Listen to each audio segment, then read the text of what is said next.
Hello, hello. Okay. Are we all awake today? Yes. Yes, students.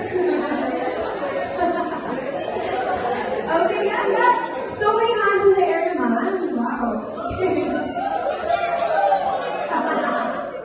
Okay. In all seriousness, guys, really excited to be here giving a talk today, and I hope we all got enough sleep last night. So, okay. Game? Alright. So before I begin this talk, I'd like to ask everyone to please close your eyes. Please, those of you keep them closed. Be still. Focus on your breath and be present in the moment. Pay attention to how you feel. I'd like to take you back to the very beginning, when the earth was formless and desolate. A barren land engulfed in total darkness. And God commanded, "Let there be light," and a beacon of hope appeared. And it was good. Imagine, soon after it followed crystal clear waters and an expansive sky, the vibrant flowers and fruit-bearing trees, living creatures, be it fluffy white bunnies hopping around the gardens, or playful dolphins leaping in the seas. And of course, man, made after God's own image and likeness. It's as if God created us to live on a mountaintop, where everything was perfect. Now you can open your eyes. In God's creation, everything was made to live peacefully and harmoniously. It was like paradise. And most importantly, everything was good. God knew exactly what He was doing. He created everything with deep intent, fully out of love. We all know that story of creation one way or another. Can I see the raise of hands? Who knows that story? Yeah, okay. You were me as the stared naman. Okay. I clearly remember how it hit me when I was huddled in my kindergarten classroom, staring vastly at the PowerPoint showing God's marvelous creations. I was grateful for what God created, and even more grateful to be a part of it. God was a builder. He had a vision, a plan, and He saw it through with all goodness. So guys, you can open your eyes now. Sorry, you can open your eyes to those who still have them closed. Okay. Hi, I'm Gabbie. I'm from the 77th weekend. And yeah, 77! And I am a builder myself, as someone in the STEM field. Yeah. Women in STEM. Okay. So, similar to how God had a grand plan for this world, I also tried to build a blueprint, a vision for myself that would give me my own good life. Everything was down to a science for me. So, what counts as a good life? Syempre, as a teacher, I have to define it. Everything was down to a science. My heart looked a little bit like this. Whoa. Guys, come on, I have to have a PowerPoint. I have to. Thank you. Okay. So, ever since I was little, I've always wanted to know what I was best at, and a mission that was best fit for me. The vision constantly kept my heart ablaze. So you can see my heart was engulfed with fire, like a blazing fire. This vision consistently kept it ablaze, and I wanted nothing more than to protect this. After all, what harm could be done when chasing after something good? I wouldn't be a woman in STEM without showing you some sort of formula for success. To protect and nurture this flame, I had 3 pillars that enclosed my purpose.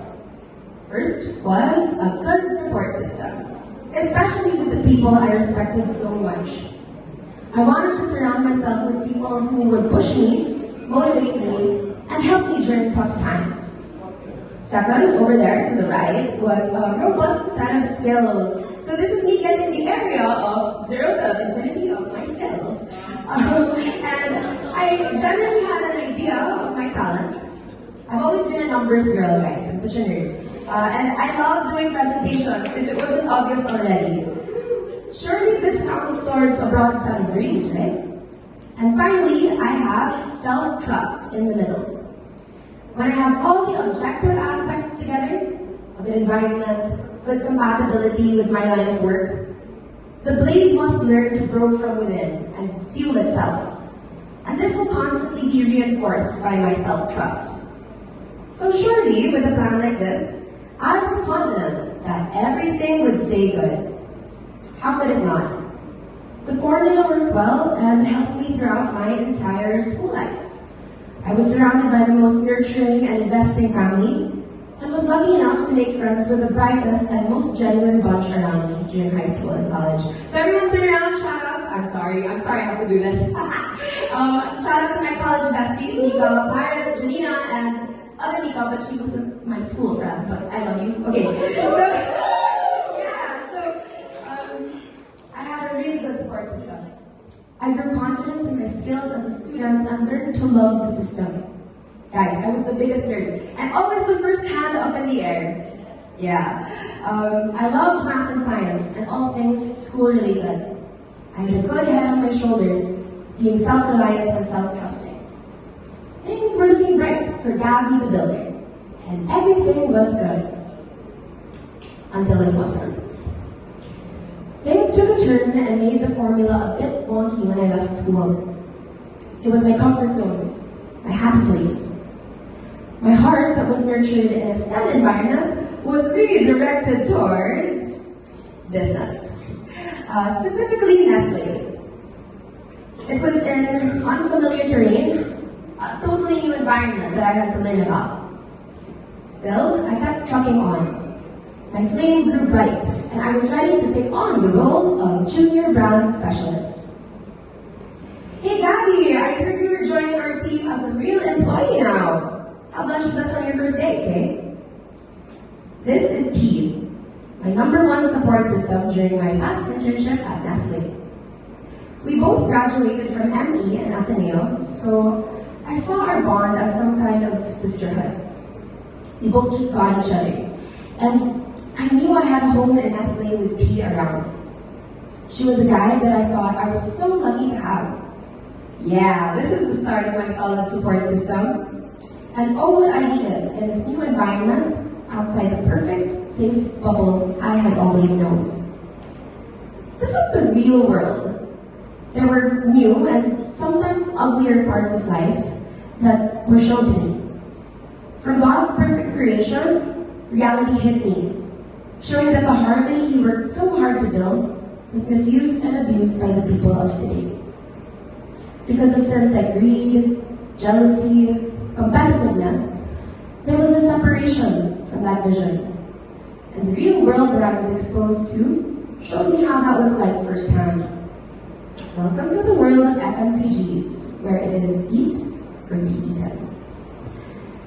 As Gabbie the builder, I strongly desired to thrive in the cutthroat environment.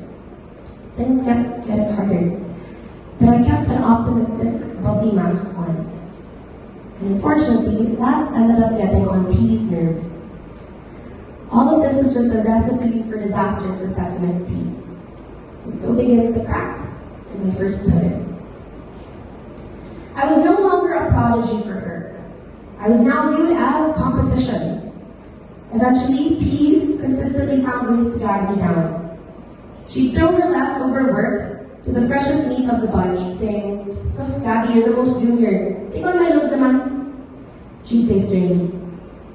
She'd often throw rhetorical questions at me over lunch, saying, "Why are you even here? I'm not questioning you, but I kind of am." Imagine, hearing that. The question at the moment hit me like a truck, because I didn't feel like I belonged. And I had no idea how I ended up there. This was so odd to me because I could have sworn I had it all planned out somewhere. Maybe a timeline, maybe a checklist. It all culminated when she went undercover and handed me a project to spearhead with a very, very constrained timeline and high pressure delivery. Long story short, things didn't go as planned, and it was all uncovered in the boardroom.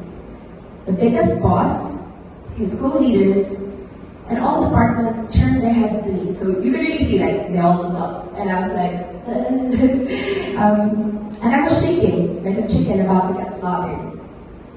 All that came out of P's mouth was, I told her to do this months ago. She just laughed off. When we both knew that that wasn't the case.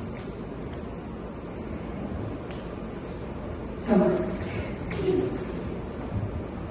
The whole business unit turned on me. The project cost them millions, and they couldn't stand that they had to clean up the mess that I made. On the elevator ride home, she goes, "Hey, at least you're not dead, right?" I just remember crying and crying that day I got home. I felt absolutely defeated, and pretty soon my support system dwindled too. I couldn't eat lunch with the team anymore because there was just so much tension that I was feeling. I felt like I didn't belong anymore. It got so bad that I decided to work over lunch all the time instead of mingle. So there I stayed, alone in my cubicle, 9 hours a day. It was better than being human prey every day. For me, much better. With a grumbling stomach and shaking hands, I remember asking myself, why do bad things happen to good people? Soon after that mess, my business unit decided to assign me to a buddy. She was meant to help me run the brand, coach me, and build my skills wherever they needed sharpening. Great, I thought to myself. Maybe it's high time I build my support system again. Bonus points here, I have a source to sharpen my skills too. So things can finally turn around. Miss M was everything I wanted and more in a boss. She was planned, put together, and embodied achievement. She had everything accounted for, down to the last detail, and she mapped out my corporate trajectory for growth. We'd have constant check-ins, and I finally felt like I was looked after for the first time in my Nestle journey. I knew that this was the start of my good life. Until Miss M transformed into someone that honestly outplanned me in terms of time. Her guidance check-ins became manifestations of micromanagement, and she had a catchphrase that became, "I expect everything I give you today to be done yesterday." Okay, this is new. But Gabbie the builder still thought she had a point to prove. So she kept trucking on, deadline after deadline, IBAG after IBAG. I did everything that I could do to impress this boss that I put so high up on a pedestal. One day, I entered her room, ready for our weekly alignment. I followed the standard protocol and take her through all my deliverables for the week. I thought she'd be happy because I prioritized my lists well and efficiently. But then she said, "I hope you know how disappointed I am, Gabbie. How do I expect you to climb the ladder if you can't even do the daily tasks? You overpromise and you underdeliver. Your work is unacceptable. Are you even using your brain?" Duh, it's common sense. And just like that, my whole world crumbled. How could this happen? I put my whole blood, sweat, tears into this job, and I can't even meet her standards? I used to find reassurance and solace when stepping into a meeting room with Miss M. But ever since that encounter, things transformed for the worse. I had to do the sign of the cross before starting a conversation with her because I second-guessed everything and consistently quivered with fear. I'd hyperventilate at the thought of disappointing her once more. And this, combined with my sheer exhaustion from burning the midnight oil, left me physically drained daily. I could not perform. I couldn't even send something as simple as an email without tears streaming down my face. With my hands shaking, heart thumping, and head spinning, I fall to the ground in defeat once more. My parents pick me up and cradle me in their arms, saying, "Gabbie, it's time to quit." And so there goes another crack, this time in my second pillar. Again, with a soft quiver, I ask, why do bad things happen to good people? And then came the blanket of darkness in the form of my 6-month drought. Everything went south when I left Nestle. I thought that it was my way out of this rut, but it only brought me deeper to a downward spiral. I had absolutely no idea what my mission and purpose were at this point. My daily routine would consist of waking up, meditating, and a whole lot of sleeping throughout the day. I'd wake up for the occasional meal and would always find my way back to bed, ruminating about my past in Nestle. Mistake after mistake. Degrading comment after degrading comment. I've memorized them word for word. They were tattooed in my brain, and they still are. I hated myself so much for it. Everything about me. I look in the mirror and see myself as wasted potential. Someone with no direction. Someone totally useless. My parents had to physically remove me from the house because I'd spent the whole day either crying or sleeping. I was just letting days pass by at this point. I'd break down into tears, thinking about how I'd be left behind by the people closest to me.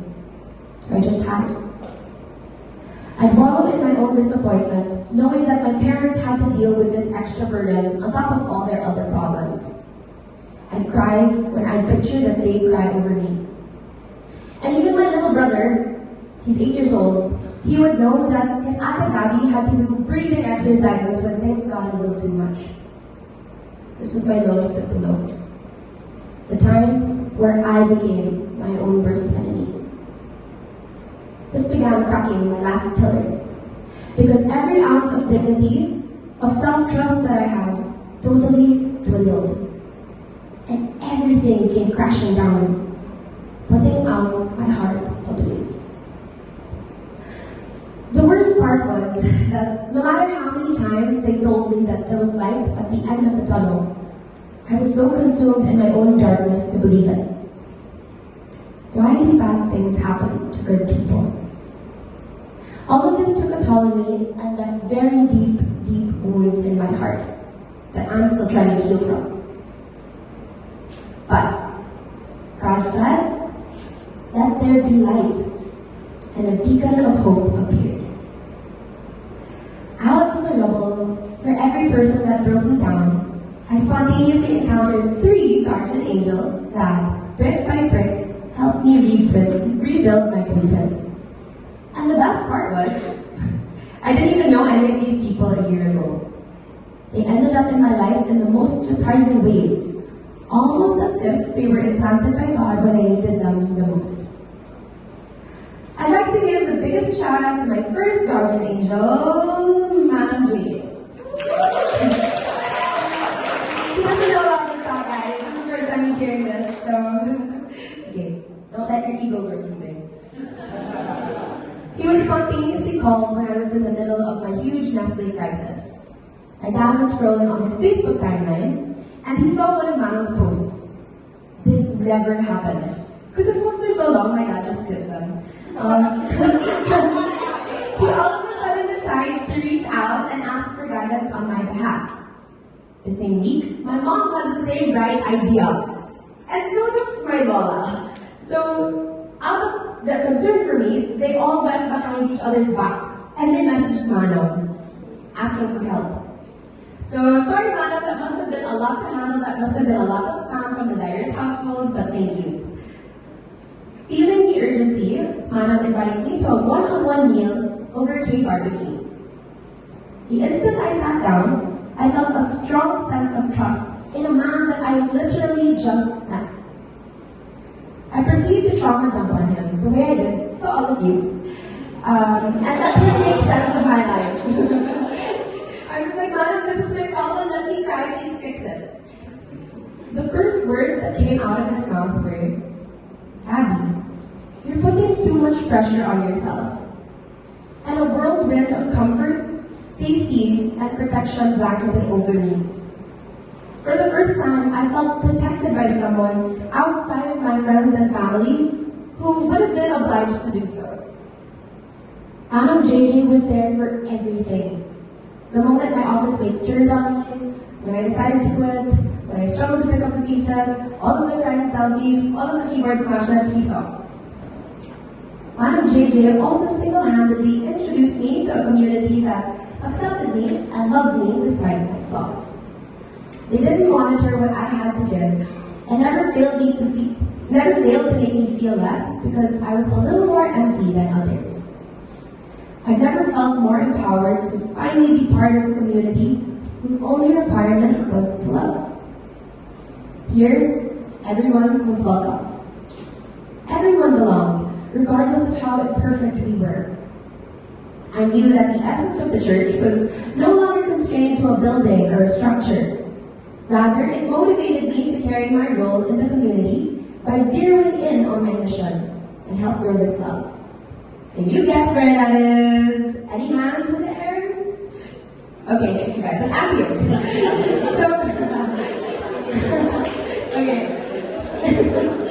So thanks to Hannah's bright idea of inviting me, settle down everybody. Thanks to Mana's bright idea of inviting me to the 77th weekend, I was a step closer to doing just that. Maybe I'd get something out of it. Maybe it would give me newfound direction. To my surprise, after XXX years, Mana was not only my adult leader, but also my teamer. Yeah. Guys, I'm not special treatment. He was my leader. It was the best.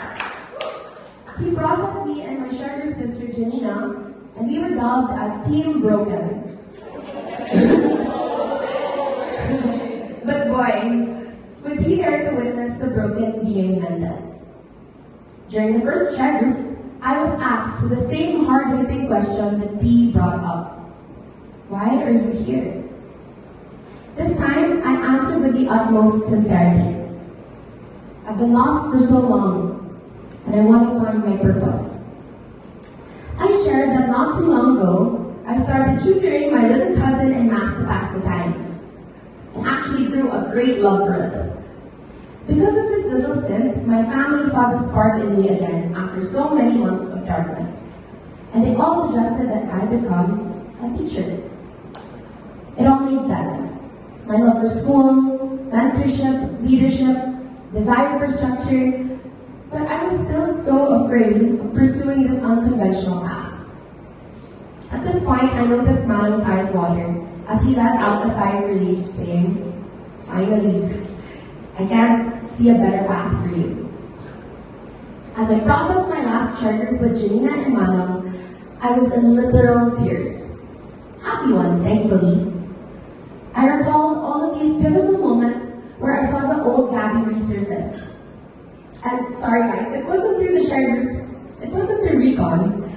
It was through the simple activities of poster making and skits. So, very school-related activities, but come on guys, it's deeper than that. I hadn't felt more me than at that very moment since graduation. It was only when I was in the environment that nurtured me and served as a safe space that I was truly able to thrive, no matter how difficult the task. Just like how I felt like when I was teaching my cousin. And I unlocked this insight at almost the very last minute of our very last share group. Imagine if I didn't. The timing was crazy, and that's how I knew that God truly answered my prayers.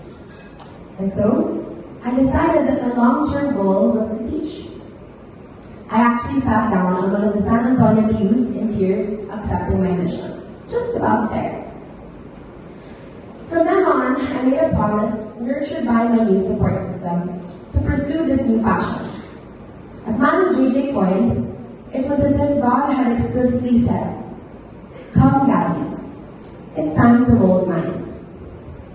And just like that, my first pillar was rebuilt. But this time, it wasn't just a support system that was explicitly attached to work. It was when I ventured out and trusted the people that I least expected that my support system became whole. So what about my second pillar? Well, I kept my promise. All of a sudden, exactly 1 week after the weekend, I received a call from my parents. They were filled with so much energy, and I could tell that they had life-changing news for me. They heard that Everest International Academy had an opening, which rarely happens.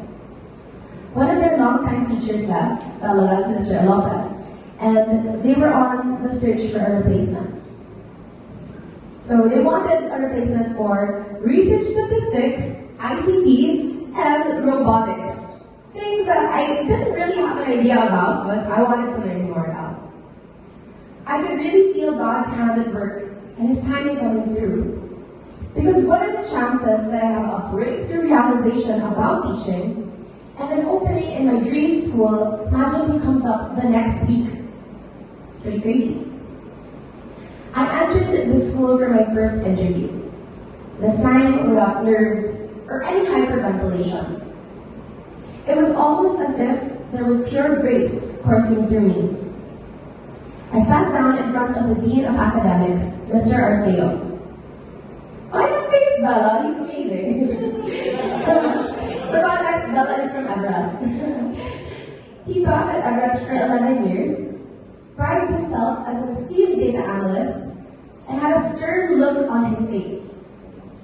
Glancing up at my resume, and glancing back at me, with that stern look, he had a firm voice and asked, "Why are you here?" And then naman, this is the third time I'm asking. Like, I get this question. So he goes, "How much do you want to teach?" There it was. The dreaded question again, why was I here? But this time, I had an answer. And it was one full of life and love. I took a deep breath and said, "Because I found what I want, and I want to teach." I unpacked my faith journey from being broken down to being gradually rebuilt by Antioch, and all the way to finding my mission as a teacher. He slowly broke down the stern facade, and I saw tears in his eyes. "Please be the one we're looking for," he said. And there I knew that I found my second guardian angel. Mr. Arceo helped me all throughout my application process because he saw my heart was truly in teaching. And, long story short, on Mama Mary's birthday, I was offered the job.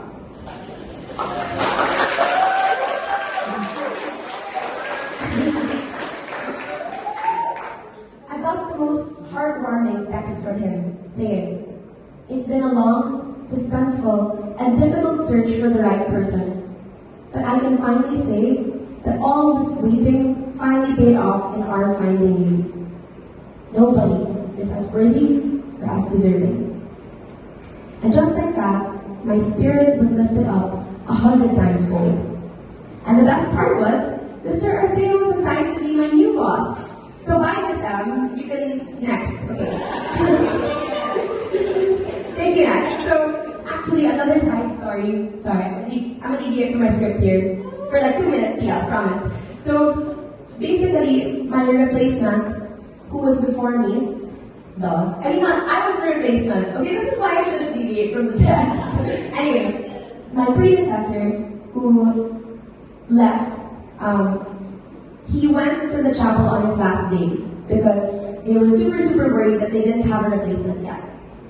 The principal was like, "Why don't you offer a prayer to God? Like, why don't you offer something and say, baka naman God may divine intervention ka dyan. Baka there's a replacement that will come soon."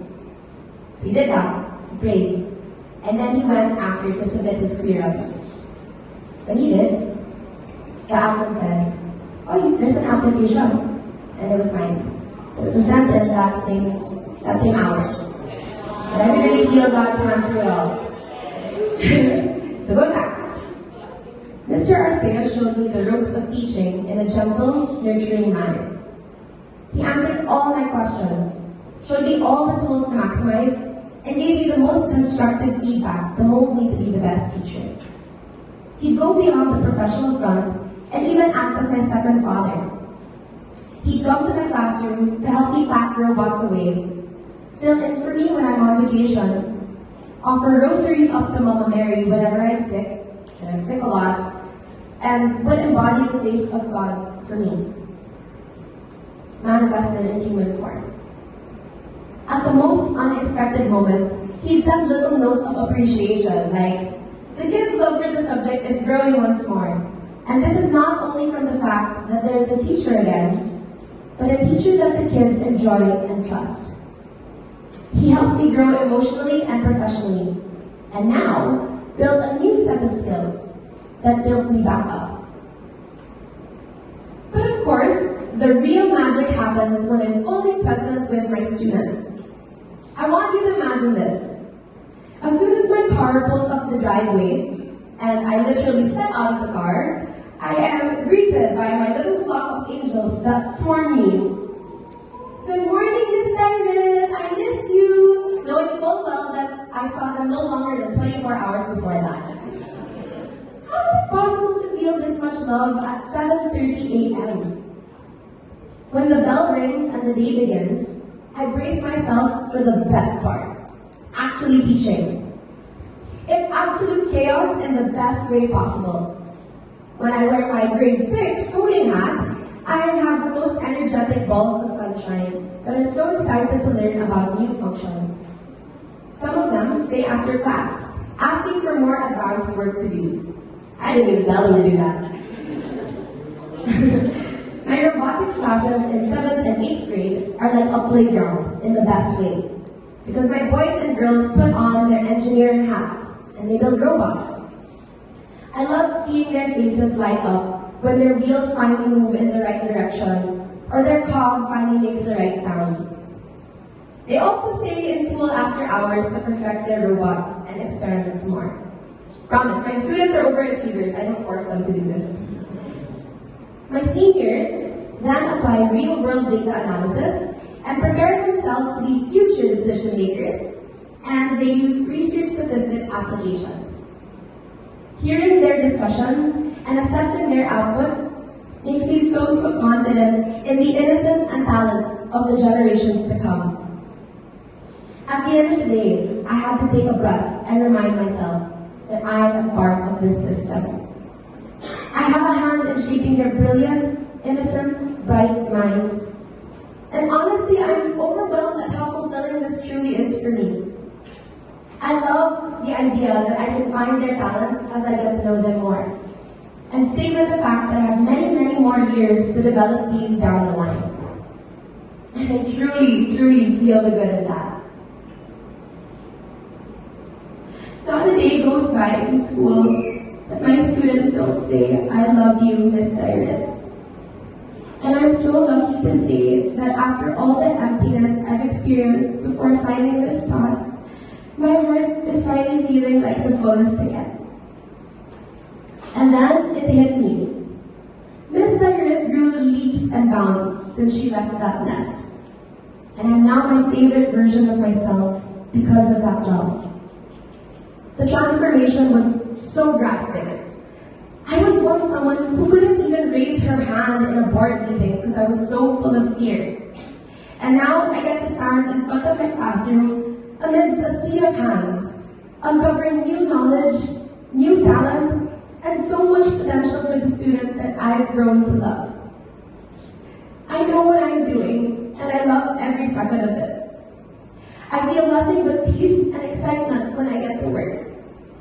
And in all honesty, waking up knowing that I get another chance to love my students sounds like the best job to me. Through this entire experience, I've finally grown to realize that maybe bad things happen to good people because God knows that the good will choose to respond with love.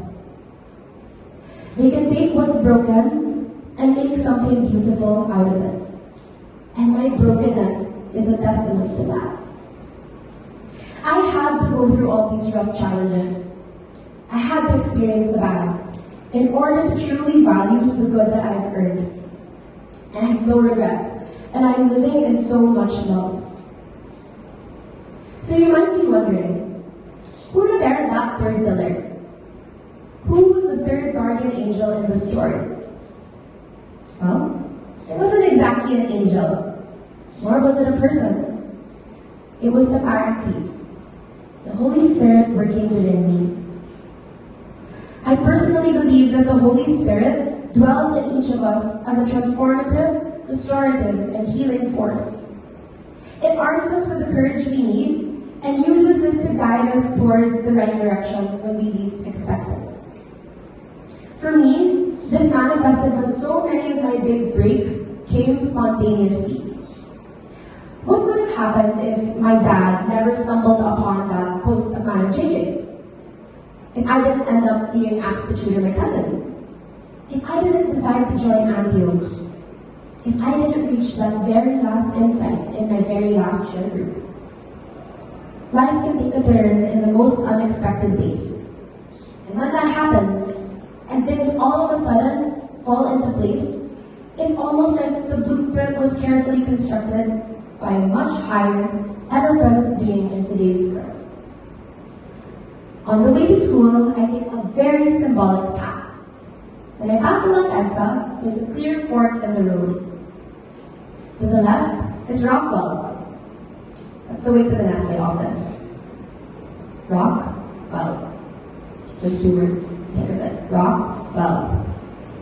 If you break them down, you'd encapsulate exactly how I felt throughout my time in Nestle. As heavy as a rock and suffocated by enclosed walls. This was the path frequently traveled, especially by ME graduates trained to be business professionals. But to the right of the fork was the road less traveled, the one worth taking for me. And it's the road that leads to Everest. And it's called Kalayaan, which translates to freedom.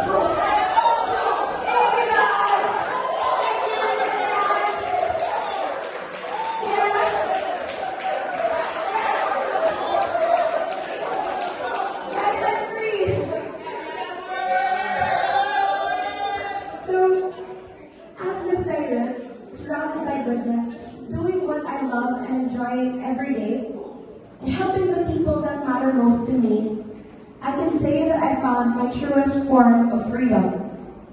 Freedom from what used to drag me down, any form of regret, any paralyzing fear. A co-teacher recently shared this beautiful song with me that encapsulates my journey perfectly. And it goes as follows. For every no means you've got a better yes. For every not now means I'm closer to my best. Believing that you'll be leading me to somewhere I'll be blessed. Every no means you've got a better yes. And I truly believe that my better yes came when I took the path less traveled. And when I did, it was because I was pulled by the Holy Spirit. And the world knows it. I experienced it with my sureness to my support system, who jumped up and down saying the job was the best fit for me the moment they heard the news. I relive it when my boss commends my skills and reminds me that I am where I belong. And I see the Holy Spirit's hand in the very transformation of the fearful and anxious Gabbie to Miss Tyrell, one full of self-trust, grounded on faith in something bigger. Almost 1 year from when I quit and started this journey towards healing, I can finally say that I rebuilt my last pillar, and it now stands stronger than it has before. That must be the key to answering God's call, to answering His call to love. It's exactly what happened in the Pentecost. The apostles were all cooped up in darkness and fear. And they were all lost and had no idea where to go without Jesus. Not to mention, they had such big shoes to fill when proclaiming the good news about His mission. I likened this to my disposition when I was in my 6-month healing sala. I was so lost and afraid, especially with the uncertainty of what was to come. Then, when the Holy Spirit descended onto the apostles, they were instantly empowered. Jesus didn't leave us alone when He ascended into heaven. He left glimmers of hope in the form of the Holy Spirit. With the Holy Spirit came an insane wave of love, courage, healing, so much so that the apostles couldn't help but go out into the world and spread this love. When I finally welcomed the Holy Spirit to come and dwell in me, I found that it led me to a place that helped me transform others. The most beautiful part was, thanks to my students, I could allow my love to grow exponentially. I witnessed firsthand the different gifts students have. And when the time comes, it'll be the biggest honor to see them transform into who they're meant to be. Not because they feel like they have something to prove, but because they're confident in the way they are, thanks to the love they're surrounded with. My only prayer for my angels is for them to go out into this world and to continue the cycle. Similar to how the apostles were empowered, and how my students are preparing themselves for the real world, each of us has a call to love. Antioch is the church. My students are the church. We are the church. And we're called to grow this church through our unique gifts as ways to manifest our mission to love. Be still and let that mission surprise you. As I said, the Holy Spirit comes in the most unexpected ways, and it's a matter of listening and being aware of His guidance in your life. Once you find that meaning, hold on to it. It would be a waste to keep it to yourself. Find your truest way to answer the call. Romans 12:7 put it perfectly. We all have different gifts according to the grace given to each of us.